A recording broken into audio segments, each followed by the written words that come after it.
Assalamualaikum warahmatullahi wabarakatuh. Kenalkan, di sini kami dari SMK Muhammadiyah 2 Karanganyar mau wawancara tentang batik Sindu Melati Klaten. Narasumber kami yaitu Bapak Sulanto, Bapak yang biasa dipanggil Bapak Jubrek Klaten. Kita mulai saja ya Pak. Yang pertama, batik tulis Sindu Melati itu sejarahnya bagaimana Pak? Dimulai dari apa dan tahun berapa dan filosofisnya apa? Oke, perkenalkan, nama saya Sulanto, nama panggilan Pak Jubrek. Saya owner Batik Bimasena dari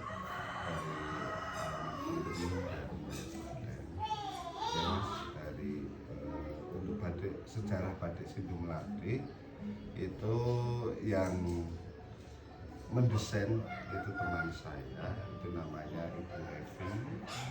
Itu dia ahli di bidang desain dan alhamdulillah itu dihak patenkan dan dijadikan seragam batik unggulan Kabupaten Klaten. Itu namanya batik Sindu Melati. Untuk kutipan sejarah yang saya tahu itu Sindu itu yang berarti air dan Melati itu bisa disebut bunga, tapi Melati sendiri itu di istilahipun mungkin istilah yang pastinya Melati niku wonten tokoh bapak kiai yang namanya Kiai Melati, dan itu terus dijadikan satu motif Sindu Melati. Yang bagaimana Sindu itu air karena di Kabupaten Klaten itu sendiri itu banyak sumber alam air yang banyak yang ada di daerah Kabupaten Klaten, sampai bisa disebut ingkang naminipun sewu umbul atau bisa disebut sewu mata air begitu. Itu istilah batik Sindu Melati. Tapi akan lebih tepatnya nanti monggo itu nanti bisa tahu ke tempatnya teman saya. Kalau saya bisa untuk menjelaskan tentang yang umum-umum saja. Ya. Yang kedua Pak, bagaimana proses kreatif dalam desain motif batik Sindu Melati? Ya, untuk desain sendiri itu memang dibutuhkan ya namanya kalau istilah di kami itu perlu perhitungan. Itu salah satunya bentuk ukuran bagaimana. Biasanya kita standar untuk batik itu kita buat ukuran 2 meter atau 2 meter seperempat atau 2 meter setengah, dan itu dimainkan untuk kalau kita main di istilah kumpal dulu. Kumpal itu ada ukurannya Mas, jadi ada minimal dan maksimal. Minimal 10 cm sampai 15 cm itu untuk kumpalnya, dan untuk samping biar ketemu benih atau istilahnya nyambung sanggit itu kita ketemukan ini kurang lebih mundur 7 cm.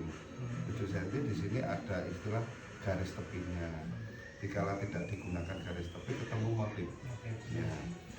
Dan untuk itu, untuk biar motif itu tidak kepotong-potong, kalau desain-desain teman-teman yang lain itu kan modelnya buat ukuran standar dari ukuran badan depan berapa, belakang berapa, lengan berapa kan gitu. Tapi alhamdulillah kalau di tempat kami dengan mengambil bahan saya yang ukuran 2 meter atau 2 meter seperempat atau 2 meter setengah, insya Allah itu dipotong pas ketemu motif.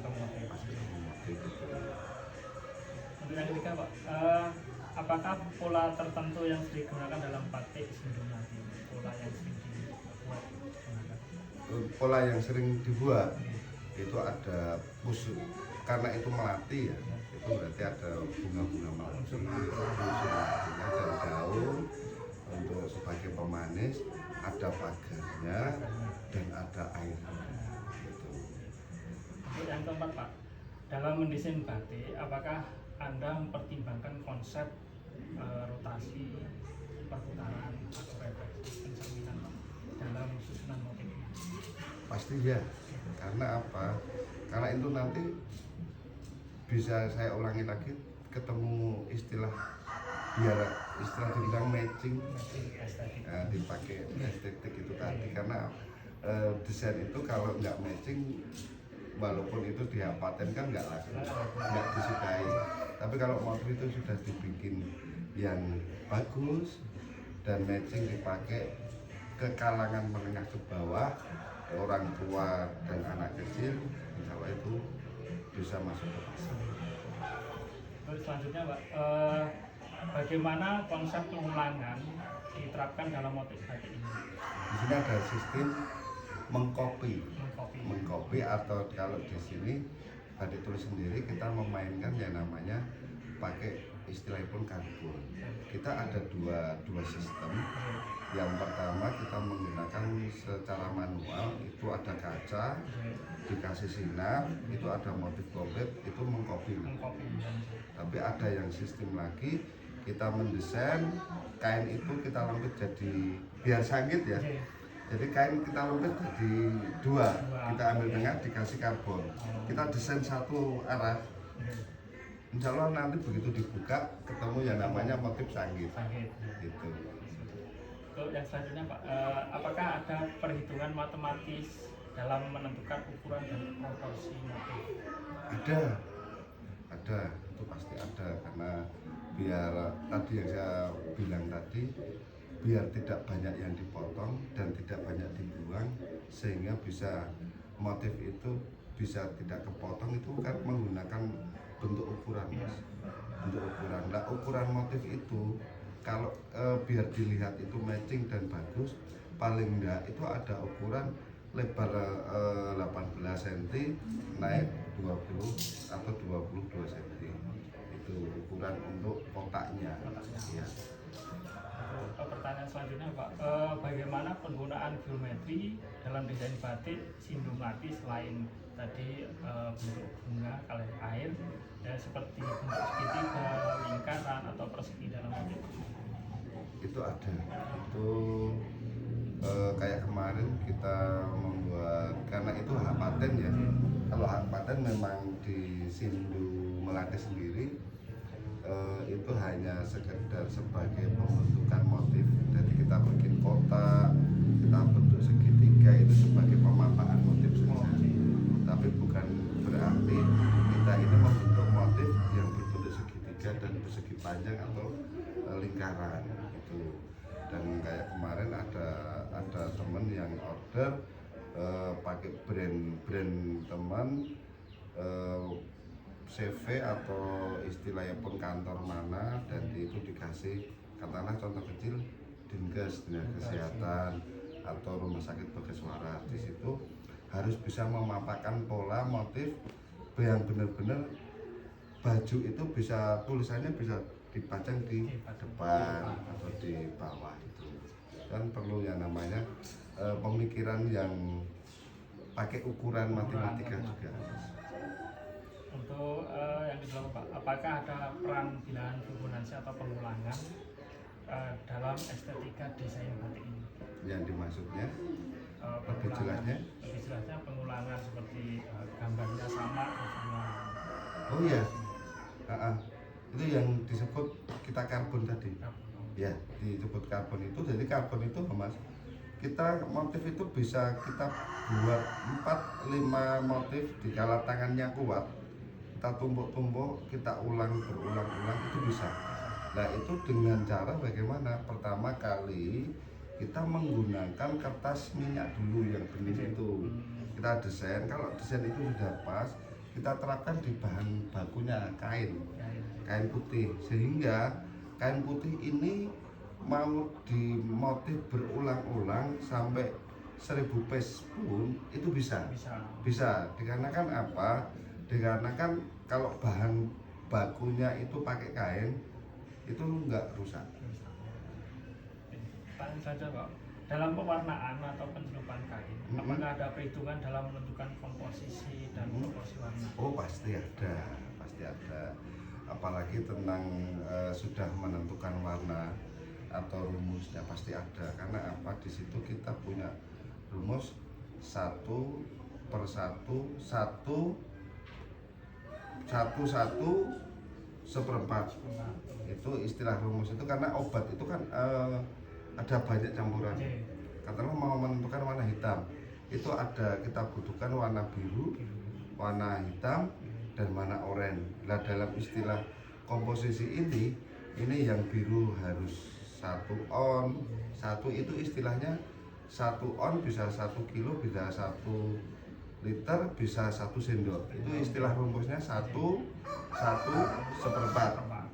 Terus untuk di liternya itu kita bisa menggunakan 5 liter, 3 liter itu, dan itu nanti akan bisa merumuskan warna yang berbentuk warna hitam pekat. Kalau pengen abu-abu berarti kita harus menggunakan warna hitam, kita kasih berapa on, 1/1, terus nanti dikasihkan komposisi airnya yang harus berapa liter. Itu memang harus pakai rumus semua mas itu. Untuk pertanyaan selanjutnya Pak, bagaimana cara menentukan skala ukuran motif agar seragam dalam satu lembar? Kalau masih 1 lembar pun masih mudah. Masih mudah. Kalau istilah pun sampun, jadi gini, makanya kita menggunakan pakai komposisi rumus 1/1/1 atau 1/1 atau banding setengah, dan ketemu 1 liter dan 2 liter, dan itu bisa dibagi. Mau dipakai 1 lembar, mau dipakai 1000 lembar itu bisa. Tinggal dalam hitungan 1/1 itu ketemu katakanlah 1 liter, dikomposisikan menjadi 5 liter, otomatis 5 liter ini menjadi 5 kain, 5 lembar.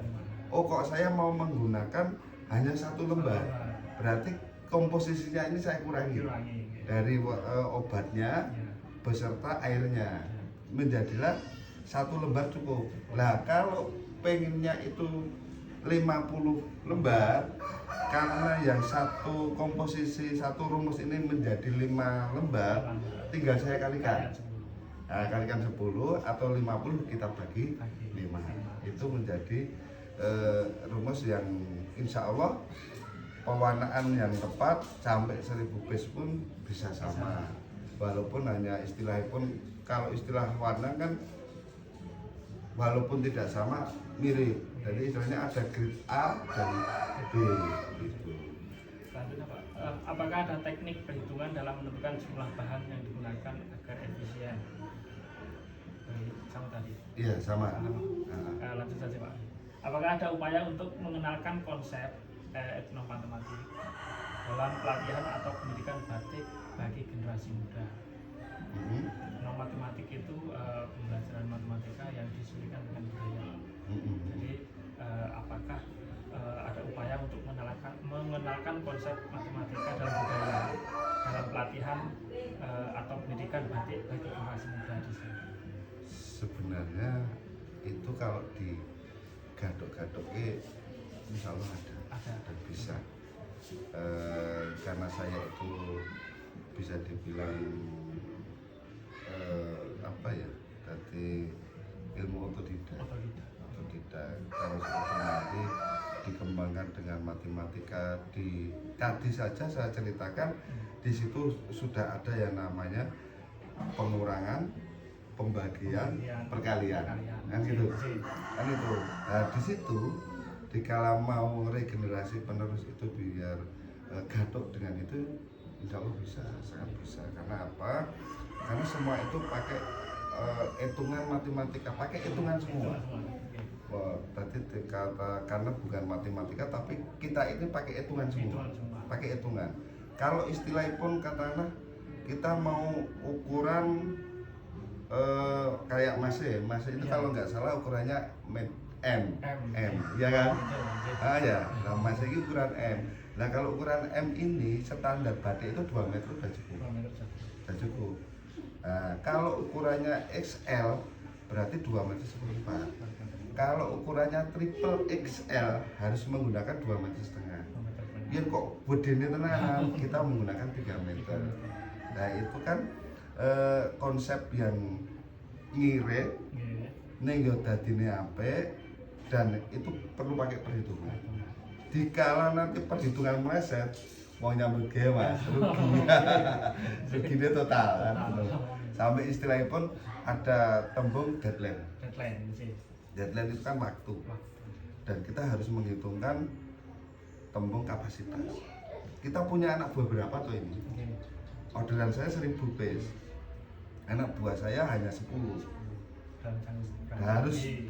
Harus berapa bulan atau harikah kita harus berani menentukan, Pak saya sanggup, Pak saya tidak sanggup. Itu kan pakai hitungan. Yang kuwi orang cerdas sing ngitung, meleset. Urusan itu, Bu. Pertanyaan selanjutnya, Pak. Bagaimana Anda melihat peran etnomatematis dalam memperkuat warisan budaya batik Sindung Mati? Jadi untuk pembelajaran matematika dalam budaya itu untuk memperkuat warisan Sindung Mati ke depannya. Untuk memperkuatnya, ya salah satunya regenerasi itu. Ada istilah tembung regenerasi, dan yang keduanya untuk warisan budaya ini kan tinggal kita itu melestarikan dan menjaga anak muda biar tertarik di istilahnya memakai dan membuat. Kalau memakai aku yakin banyak yang sudah memakai, tapi yang akan menjadi kesulitan yang membuat, yang produksi. Kalau tidak dikasih sentuhan itu sebagai produk unggulan dan dibikin simpel dan mudah cara membuat, otomatis itu nanti anak muda itu kebanyakan sekarang nggak suka banyak memikir. Jadi pengen ini instan. Dan itu barang itu dibentuk dari apik iki kepiye. Nah, makanya untuk gua biar menjadi penerus sampai turun temurun, satu kita harus punya wawasan yang luas. Wawasan yang luas itu target market. Kalau kita targetnya ke orang tua, dari segi warna, segi motif harus full. Tapi kalau ini segi anak muda itu nggak suka ribet. Sukanya warna simple, motif simple, warna kebanyakan yang gelap. Jadi yang nggak gampang kesel nyawang gitu. Nah itu salah satunya metode kami bingung piye to carane generasi itu biar tertarik tentang batik. Dan yang kedua, biar bagaimana caranya anak-anak muda itu yo seneng batik, yo seneng gawe gitu. Selanjutnya Pak, menurut Anda bagaimana cara terbaik untuk mengintegrasikan, jadi memasukkan pembelajaran matematika dengan seni batik dalam kurikulum saat ini? Untuk saat ini, jadi batik dihubungkan dengan matematika. ya yang sebenarnya niku gini ya, kalau saya kan wong usaha, wong perajin atau wong UMKM, sebenarnya itu tergantung dari kebijakan. Asal dari kebijakan itu bisa, aku yakin bisa. Dan sebenarnya semua itu perlu yang namanya rumus dan perlu yang namanya perhitungan. Kalau sudah pakai rumus, pakai perhitungan, ada perkalian, pengurangan, penambahan, itu kan juga dimasukkan matematika. Kita disebutkan sebagai rumus sopo itu kan itu nanti yang tahu kan ilmu-ilmuwan. Kalau tentang istilah di batik sendiri, istilah batik memang kalau batik itu maksudnya ke budaya, tapi cara untuk membentuk batik menjadi sempurna itu perlu yang membutuhkan hitung-hitungan. Nah itu kan monggo, kalau menurut saya itu bisa, karena ada matematika, ada penambahan budaya. kalau nggak dibentuk pakai istilah hitung-hitungan nggak jadi yang namanya batik itu sendiri. Itu menurut saya, tapi itu monggo yang menentukan beda, bukan ranah saya. Pertanyaan selanjutnya, Pak. Apakah ada tantangan dalam mengerjakan aspek matematika dalam batik kepada pengrajin atau masyarakat? Pasti ada. Apalagi kepada SDM yang kurang, itu sangat menyusahkan banget.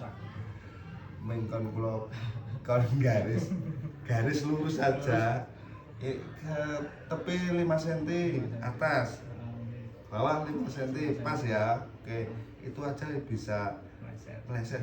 Nah itu kan agak sulit. Nah, makanya untuk yang desainer, yang tukang desain, yang tukang marketing dan tukang jahit itu dibutuhkan orang-orang yang pandai dalam berhitung. Gitu.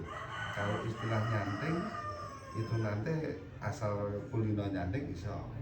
Pewarnaan mungkar nyeluk. Tapi sing arep gawene dienggo nyeluk kuwi mau perlu matematika, perlu perhitungan. Terus sing gambar perlu perhitungan. Desain juga perlu perhitungan. Nah, jadi menurut kula ini kula tahu cara-carane semua perlu diperhitungkan. Apa harapan Anda terhadap pemahaman dan pengembangan pembelajaran matematik dalam dunia batik, matematika dalam budaya? Dalam istilah apa? Matematika dimasukkan ke dalam budaya. Itu dalam dunia batik. Menurut Anda bagaimana? Ya menurut saya ya bagus sih, bagus. Karena apa?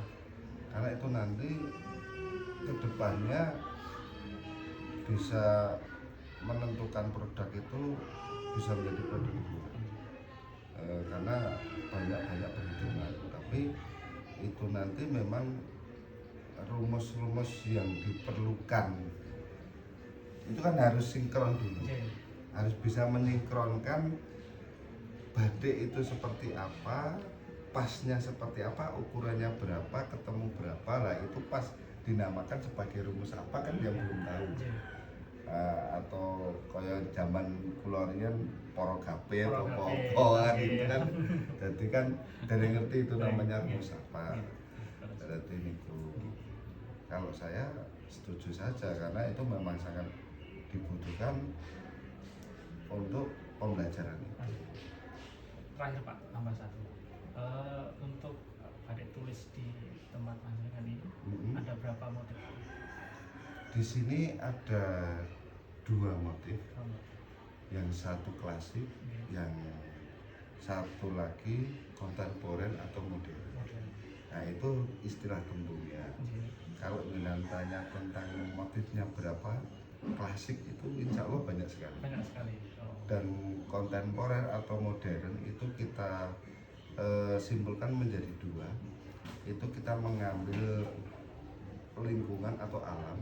Di situ ada bunga, daun, dan kehidupan itu ada burung atau kuku yang biasa sering saya gunakan. Jadi saya kadang ular atau apa. Jadi memang untuk mendesain sendiri kita menggunakan bersahabat dengan alam. Jadi kita belajar dengan bersahabat dengan alam. Di situ kita bisa menentukan motif, dan motif di sini di jarum ini ada yang khasnya, yaitu motif rilis mojo. Kalau sejarah itu panjang mas, sukanya panjang, rilis mojo panjang. Bukan waktu yang banyak. Nah, ada motif klasik itu, yang disebut motif klasik itu bisa dibentuk motif kejawen atau motif keraton atau pedalaman. Pedalaman dalam keraton itu ada jari, ada kawung, ada tuntun, wayu tumurun, sidomukti, sidoluhur, itu kan motif-motif klasik. Dan sekarang ini dikombinasi adanya, biar tertarik, tidak hanya gambarannya kan yang batik kan jari, biar anak-anak muda itu pada kepake, biasanya dikasih motif bunga, motif kupu, dan otomatis tetap simbol motif simbol filosofinya ada, tapi masih ditambahi kuat lagi dengan motif-motif bunga, motif-motif biru. Jadi gitu. Terima kasih Pak.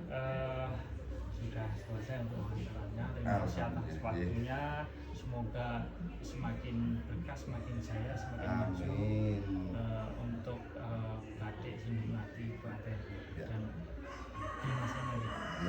Dimas ini semakin jaya, semakin berkah, semakin maju dan berkembang pesat. Amin. Tidak hanya di Klaten tapi juga di Indonesia.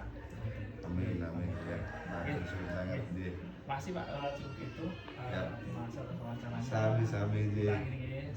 Assalamualaikum warahmatullahi wabarakatuh. Waalaikumsalam warahmatullahi wabarakatuh.